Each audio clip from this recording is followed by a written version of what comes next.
Hello and welcome to the latest Impactful Conversations podcast episode with myself, Dr. Glenn Wallis, and my very good friend and co-host, Nejmi Alexander. How are you, sir? Yes, I'm good. Thank you, Glenn. Trying to stay cool in what seems like the 10th heat wave of this year. But yeah, no, very, very well. Thank you, Glenn. Thanks for asking. Good. Well, I think this is just to position this for listeners, this episode. This is a kind of a build on the episode that we did recently about small p politics in a business context. And it seemed like a natural evolution to start to talk about building relationships and the skills and the mindset and the practical things that you can do to effectively build relationships in an organization, sustain them over time, and for them to leverage value for both parties, right? That's going to be an important trope that we come back to, I think, as part of this episode. And we'll also discuss why the 1989 film When Harry Met Sally is so relevant to talking about relationships and leveraging value. I'm acutely aware that probably a very small percentage of our listening audience will know what the heck I'm talking about, including yourself. Yeah. Myself included. Yeah, you might have to explain that one for me, Glenn. Okay, cool. Well, let's just lay out first and foremost for listeners why relationship building is so important for leaders inside organizations. Why you and I feel that it's something that leaders should spend time actively doing, and why so often we get asked to help leaders think through their approach to this particular development area for them inside organizations. What's your take on it? So my take is that influence, we all acknowledge, is a critical currency, let's say, of leadership.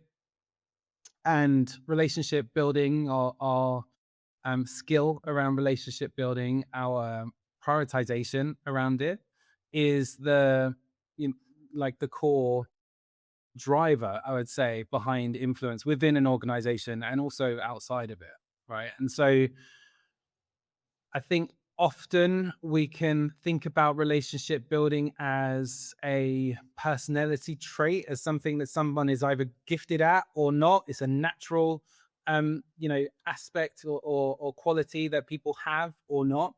And too often, I would say, leaders, myself included, can put ourselves in the or not bucket. Consider yourself not a natural relationship builder, not a natural networker. But I would say that can be admittedly a cop-out, I think, certainly for me, because it's too easy to stand behind as a reason to, not commit time, energy into doing this really well. But I would argue that relationship building is not a personality trait. The skill around it is a capability, which means that it can be, nurtured, built, practiced, measured, even improved upon. And so, even if we don't perceive ourselves as being natural at it, it is still an absolutely core skill and quality to build within any leadership system.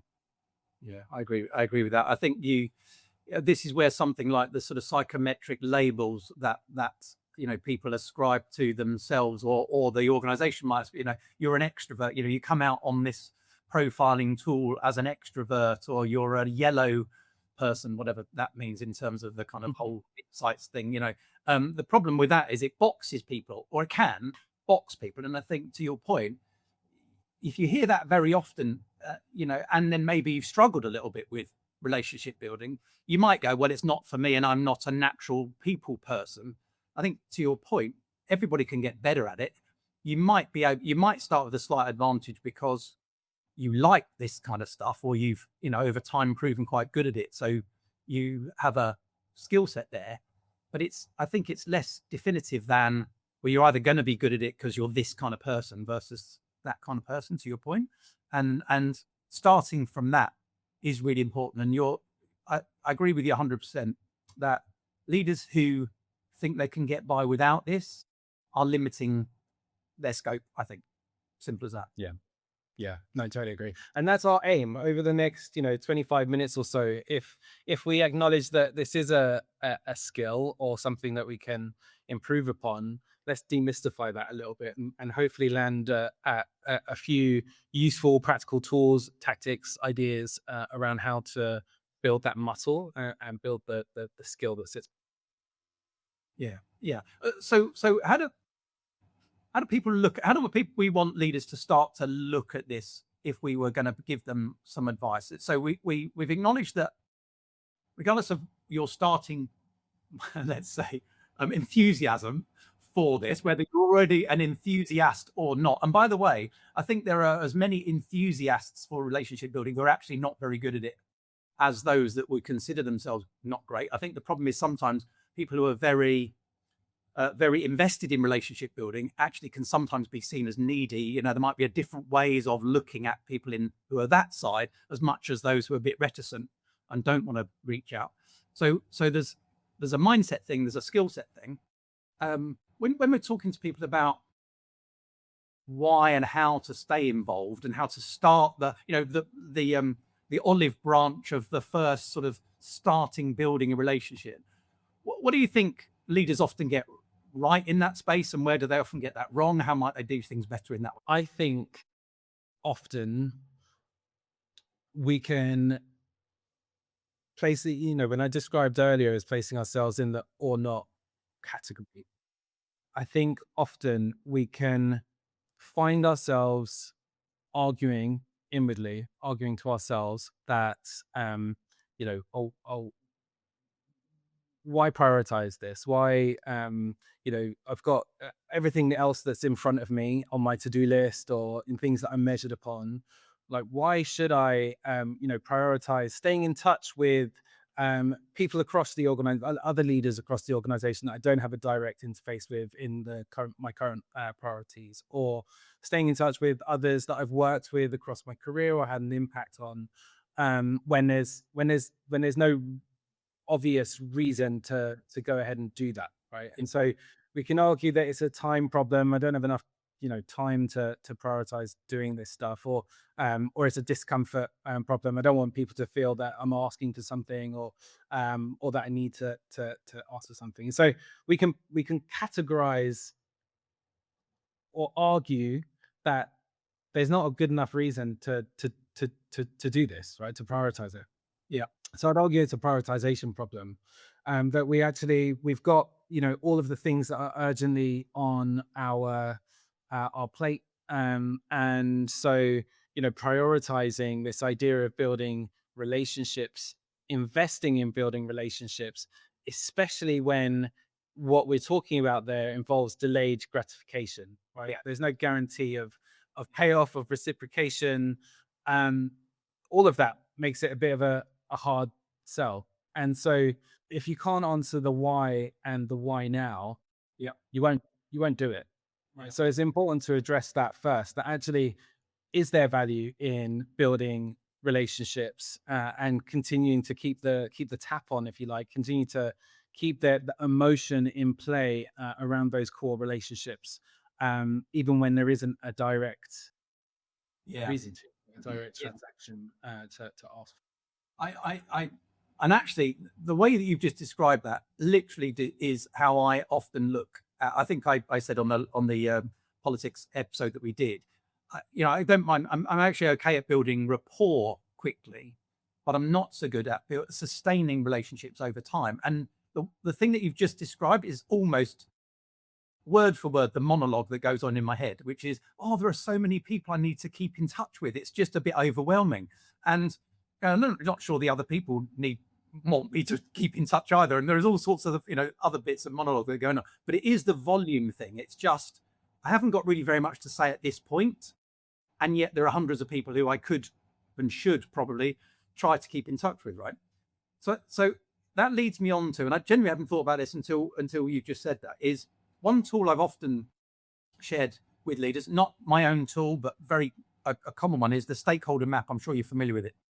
And basically what that suggests to people is, think about what it is you're trying to achieve, and basically have a 9-box grid, which looks at two things. One is power, And the other one is level of support, or instead of power, sometimes influence, up one axis, and level of support across another, and literally plot the key people, the key stakeholders involved in the thing you're trying to get done, and place them in terms of how much support they're likely to give you, or you've got evidence for them giving you in relation to this thing, whatever it is, and also how much influence do they have. And that's not just the seniority of title that they have. We know lots of people who are very influential but don't have a particularly senior title, and then you just map them and then look at that. And I've found that often just a massive relief to go, actually, it's only 7 or 8 people I really need to think of, and 5 of them are already in the right place. It's really these 2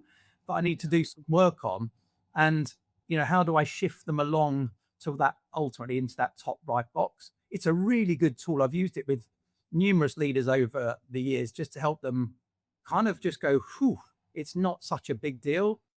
I don't have to boil the ocean. I can target where my efforts go. And I think the stakeholder match, when I was a school teacher, I had a head teacher, I won't name them, but I was fairly convinced that on his drive from the school to his house, which from my understanding was about an hour and a half away, he almost used to look at each member of staff. He always brought his sun visor down and had a map of every member of staff and would go, on this journey, I'm going to think about how I'm going to, relationship build with them. And funny enough, whether it's a map or just another way of doing it, focused, to use your word from earlier on, prioritizing it makes it feel more manageable than just, I need to relationship equally with everyone, which I don't think is true. I really like that, because I think what you're starting to do in that description is demystify it, right? Like this idea that like I'm natural relationship builder, or other people are more natural at it. Actually, there are hints and tips around how to appear more naturally, effective at this, strategically nurturing relationships, building relationships, not just like scattergun, but really being intentional about, well, which relationships are really important, and putting energy and attention towards that. I really like the stakeholder map. I think it is brilliant in so many different like guises. You can think about it in terms of your your leadership team, or others around you within an organization. Like actually, if the aim of the game is to have trusted, effective relationships across your peers, mapping it in that way is a really useful mechanism. You could also cut it in terms of, well, what do I want to achieve over this year? Is growth on my agenda? Do I need to be more active in my ecosystem, or well known, or whatever? And also looking at it from like an objective point of view, right? Like actually, for this objective, who are key players that might be able to help me, that are within my sphere, within my world, and what could I do to again nurture relationships in that way? So I love that as a tool. I've also thought of the axes. I think it's basically the same, but thinking about it in terms of like willingness to act, which I think is the support point, and then ability to act, ability to help, which is the power dynamic as well. It's just a similar frame, but achieves a similar aim. Yeah, and I think it's a nice way of clarifying it, and I think of making it more manageable for people. To your point, you could have several stakeholder maps for several different things, right? So it's not, but I think it's just, when I'm thinking about this, who are the key people that actually it would be useful to build relationships with? Because everybody knows that anything that's been done and achieved that is meaningful, you've never done on your own. Even though you think it might be quite a solo effort, you've always relied on other people. They're always part of the mix. So it's a false and rather egocentric thing to think that it's all on you. Well, it's not. And actually, if we put a more positive spin on that, you're more likely to get a better result the more people that you can pull in to that in a way that is, yes, you're influencing them, but that may further down the line have some mutual benefit, both ways. And I think that was my reference to the 1989 film When Harry Met Sally, right? Which is, there's a couple of famous scenes in that film, and one of them is a long discussion that they have on a drive from New York back to, I can't remember quite where, about can men and women ever have just platonic relationships, or is there always something else at play? And it's hilarious kind of scene on, I won't go into the details about it, but what else might be at play in those conversations? And I think one of the things for us to consider here is, when you're trying to get buy-in and you're trying to build relationships to get that buy-in, to get something achieved, you've talked about trust a lot. I think if you only look at the relationship from what you can get out of, the perception of trust, you're better placed to speak about this, but my view is that the perception of the trust that I have in you, I think, is diminished if it's all about you and it's all about what you get. And I think there's something here about I may not be able to repay this relationship and balance the relationship sort of bank account out now, but I am aware that at some point I should and will do that, when the time's right. Can you speak a bit more about that? Because I probably hashed that a little bit.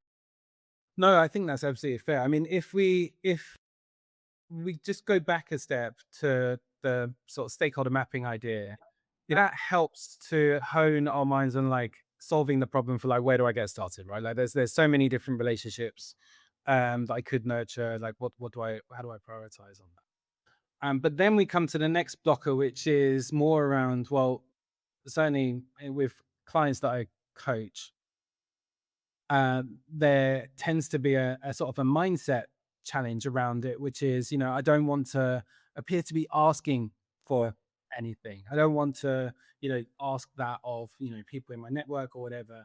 And so it can feel a little bit maybe disingenuous to go forward and, nurture relationships when we know that we've got an interest in there, but we don't want to, create a negative impact on the level of trust that we have in the relationship.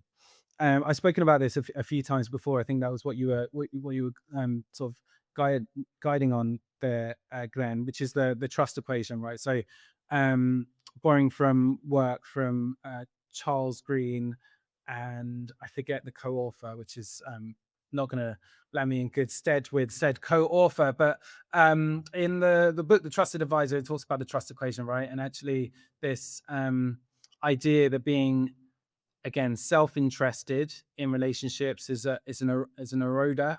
It diminishes trust, and being other-oriented in relationships does the opposite. And so when it comes to building trusted relationships, I think often we can be put off if we know that we have an interest by dancing around it, right? Not wanting to show that we have an interest in the situation. And that can stop us from doing the thing in the first place, right? Just putting the call in or, having those conversations. And my argument would be that you're doing yourself a disservice if you're not nurturing a relationship for fear of that. Yeah. And I think it's right to be aware of and sensitive to appearing to be self-interested in conversations, in relationships. Let's face it, we all have self-interest. Like that's just true. But the best relationships or the best relationship building put the other individuals, the other person's interests first, with self-interest following later, right? Having self-interest isn't the problem in it. Leading with your self-interest, I would argue, can be. Yeah. And I mean this in a way that is not manipulative with people, but sometimes the easiest thing to just ask for, and using this word very specifically, is I could really do with your help. And I think there's a kind of me and my trendy words and my aversion to trendy words. If we were going to use a trendy word, which vulnerable, and people being vulnerable, I think there's some power to that, which is I am genuinely in need of your help. It is something that most people respond to really positively. I don't know if that's your experience, but I think most people actually are quite happy to go, well, of course, right? Yeah. Without a doubt, I would say the biggest fallacy on this topic is the belief that asking for help is a one-way transaction. But we know lots of leaders love that whole kind of be strong thing, and but actually, this is a time when actually you get what you want by not playing that card, right? Yeah, absolutely. And it help. It feels it's a two-way street. It feels good to help people. It feels good to also be, valued. To know that you are in a position of influence or power of contribution. And so, it's not. I know it can feel sometimes we can create this idea in our minds that it's uh, that it is that if you're asking for help, you're asking for something without giving anything in return. That feels like self-interest at play, but it's not. There is always a value exchange at play. And so it's worth asking yourself, are you holding yourself back because of that belief? And actually, is there something you could do to challenge yourself on it? Because whenever I work with leaders in this precise space, to a person, when they challenge themselves to go and do that thing, then maybe they've been holding themselves back from asking for help in whatever it is that they're looking to achieve, and building relationships along the way. Every single person is surprised at how forthcoming people are in returning a favor. What you're doing is you're creating a value exchange, right? And people benefit from being a recipient of that as well as contributing towards it. Yeah, and I think coming back to the stakeholder map, that's where that doing that thinking very purposefully is really important. Rather than trying to sort of wing it a little bit in the relationship, it is, what do I know about X? What help do I need from them? How might I be able to help them? Not necessarily right now, but what might I need to think about circling back to? Because I think the danger is, and I've seen some not very pleasant versions of this relatively locally, which is people ask for your time, or they ask for, whatever. And yet you don't get you don't get much gratitude, which I think that would be a first mistake. So ensure that if you get the help that you've asked for, there's a decent dollop of gratitude that comes back from it. But it's also that bit around, how am I looking for opportunity that is real to rebalance that? I don't Mhm. mean 50-50. I just mean that you've seen an opportunity to contribute something back. I'm not a great fan of the, oh, I saw this article and thought of you kind of thing, but it's sort of in that spirit. It's sort of, it might just be something that tells somebody you were top of mind, you've helped me out, I thought this might be useful. The worst version, by the way, I don't know if you agree, or worst, a bad version of this is, somebody hooks in with you on LinkedIn, asks for a request to connect, and then the next minute is trying to sell something. Literally the next minute he's trying to sell something to you, and you just think that's the worst version of relationship building. It's Yeah, horrible. the pitch slap.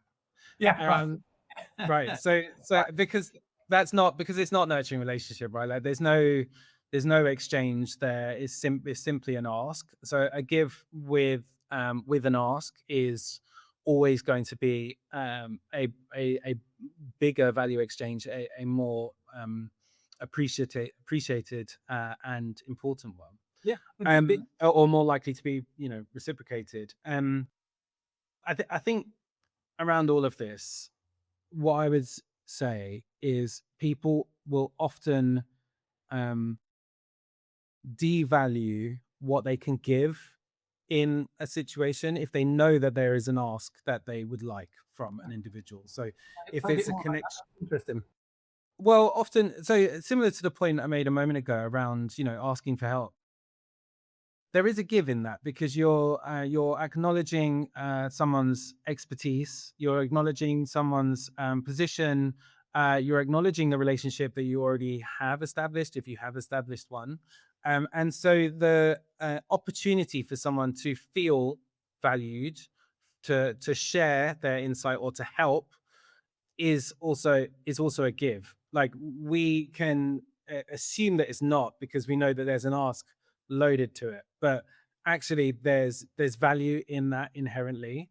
Of course, when you can also give, if you can open a door for someone for in reciprocation for the help that you've asked them for, or help them in their aims, that's of course going to be even higher value exchange, or higher uh, contribution towards building that relationship.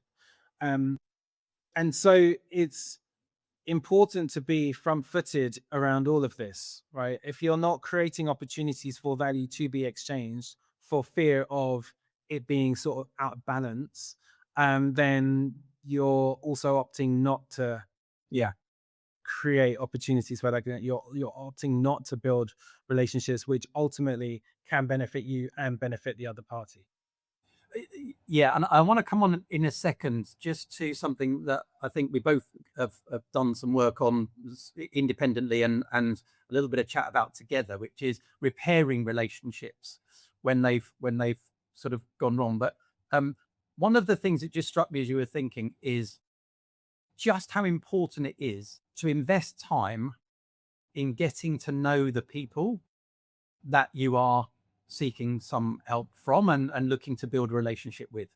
Right. I think the more that you know what's important to them, it's exactly your point, the better you are likely to be able to do that trade-off at some point, or indeed approach them in the way that they are going to be most open to building a relationship with. And really importantly, knowing what's important to them in the sustaining of that relationship. I've got people who I think would be quite happy for me to email them or WhatsApp them, once a week. That's really not my style. That's really not my style. And other people who don't mind if we don't contact them for weeks or months at a time and are very happy to be contacted as and when. I think knowing that, rather than, oh well, I only contact people once a month. I go, well, actually, this person likes a bit more. And if you knew that, you get more from the relationship both ways than and others who think you're just a bit over the top if you did it every month.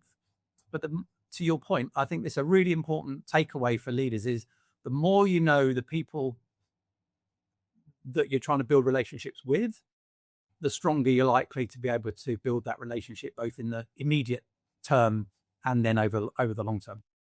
Yeah, that's absolutely true. And the core around that is, again, how much is that other orientation? Like, how much are you investing in understanding what they're motivated by, what their story is, what they're looking to do or achieve, and fundamentally how you can help. With regards to the stakeholder mapping, another sort of tool that you can apply around that is to do like what I would call a trust audit. So when you're looking at relationships, again, borrowing from the trust equation, we've got sort of constituent parts that contribute towards building a trusted relationship: credibility, reliability, intimacy, and the other orientation. We can be very intentional about what we're doing to build on all of those components with individuals that we are building relationships with. And so doing a bit of an audit against those key relationships, like map out your top 10 stakeholders within your business or across your as with peers. Typically peers we don't place as much attention into as with like hierarchical relationships, which tend to have more of a natural cadence around like FaceTime and opportunities to build relationships. Peer relationships, we tend to need to be a bit more intentional about creating those touch points. But in whichever dynamic feels most relevant to focus on, is to list out those stakeholders and just a quick assessment against how trusting do you feel that those individuals are with you. How much have you done to build your credibility, reliability, to build the human sort of connection around intimacy, and demonstrate your orientation towards them? Do you know what their interests are, and what their objectives are, what their story is, etc.? And from that, then you can again get a bit more intentional around, okay, pinpointing, this is an area that I need to focus on with this individual. What the action is that follows from that, you can use your creative discretion. But it's a very useful strategic tool for evaluating actually where am I at with the key relationships that I know I need to build, and what would I focus on to help Great. elevate it further.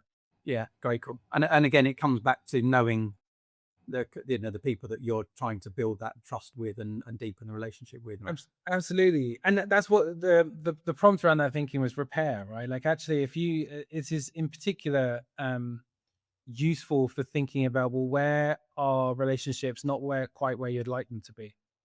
and maybe they've gone backwards, or maybe they just haven't had any strength to them at all from the first moment of connection, because this gives you another sort of lens to think through, or to look at the situation through, to help you locate, well, actually, what could you do to, again, strengthen if a rupture does exist Yeah.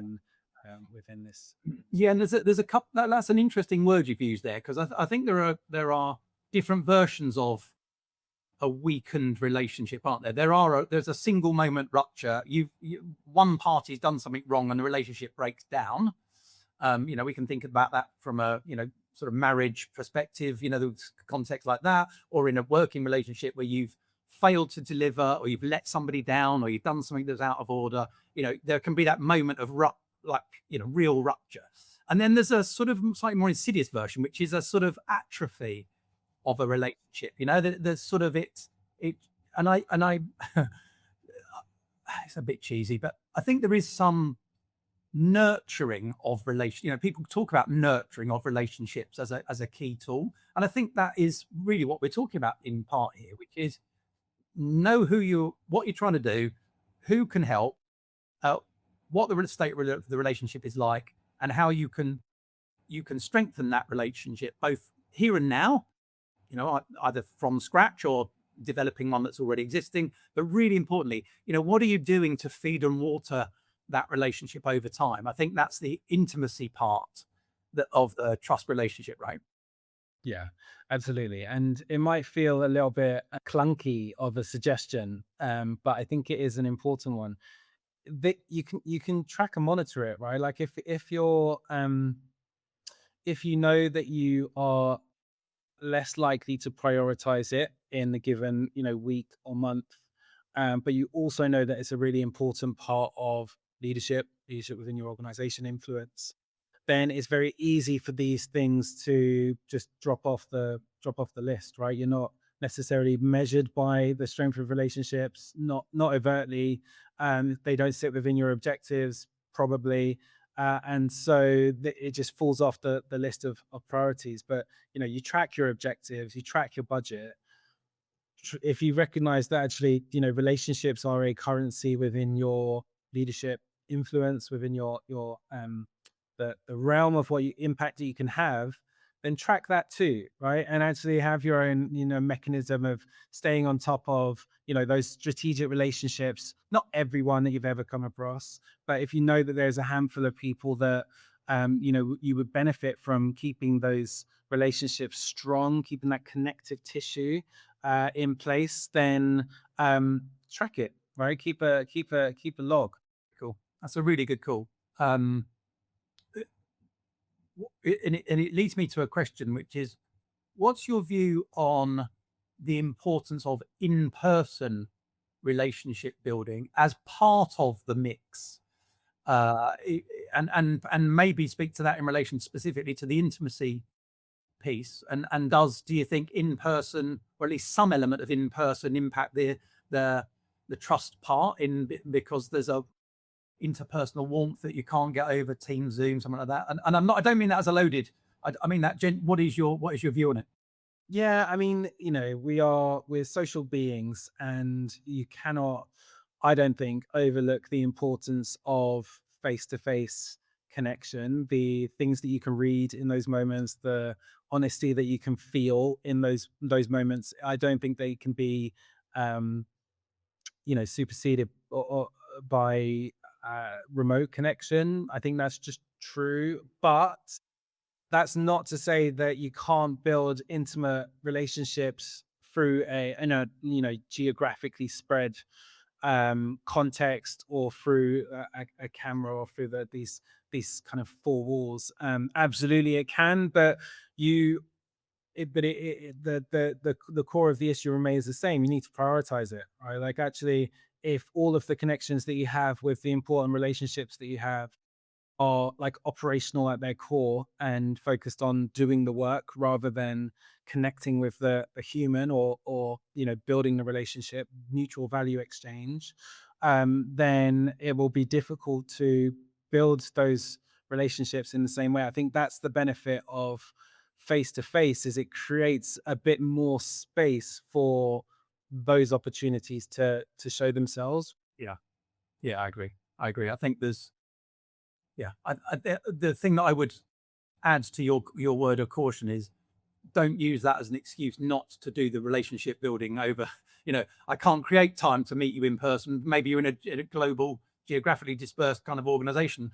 Well, that's what we're not saying is don't do it until you can meet somebody in person. We do a lot of team coaching work, for example, and a lot of those teams want that to be the first piece of work they do is in person for all the reasons you just outlined.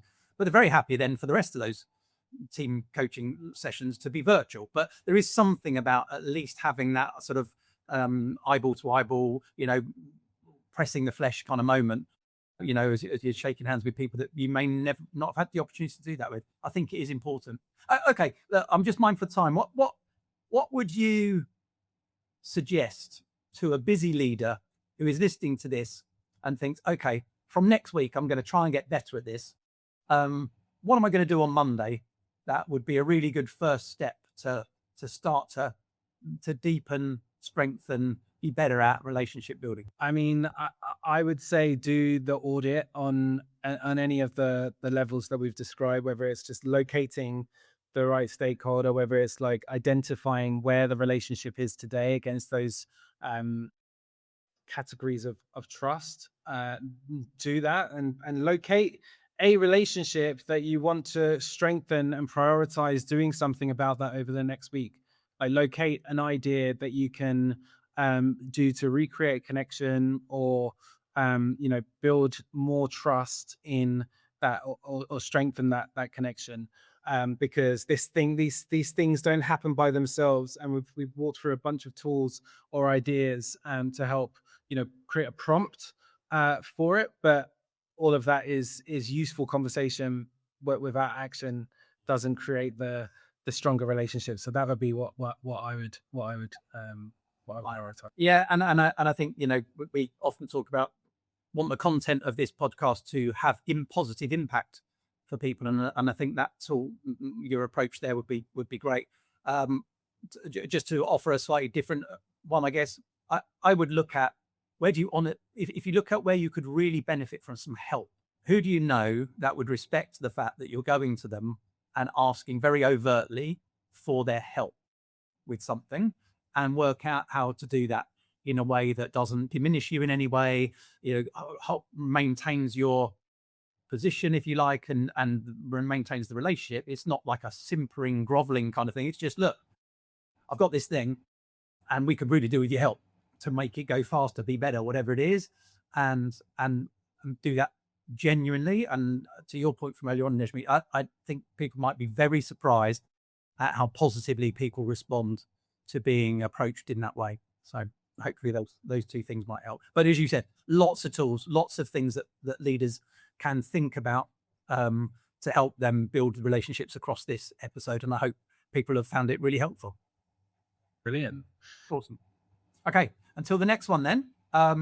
Good luck if you're a listener to this. Just a quick reminder, these episodes are also appearing on YouTube. So if you decided that you wanted to look at Nejmi and I for some reason, or indeed that's on a more serious note, that's how you tend to prefer to take your learning in sort of more visual form than whether that's on Spotify or Apple Music for the more sort of auditory version, then Impactful Conversations, you can find us on YouTube. Do the whole subscription thing and tick the bell, whatever it is you're meant to do on there. Do that, and we'll look forward to being able to share more information with you, on a regular basis there, as well as on the other platforms. Okay. Excellent. Until the next one. Absolutely. Thank you very much. Look after yourself. See you soon. Bye. Bye.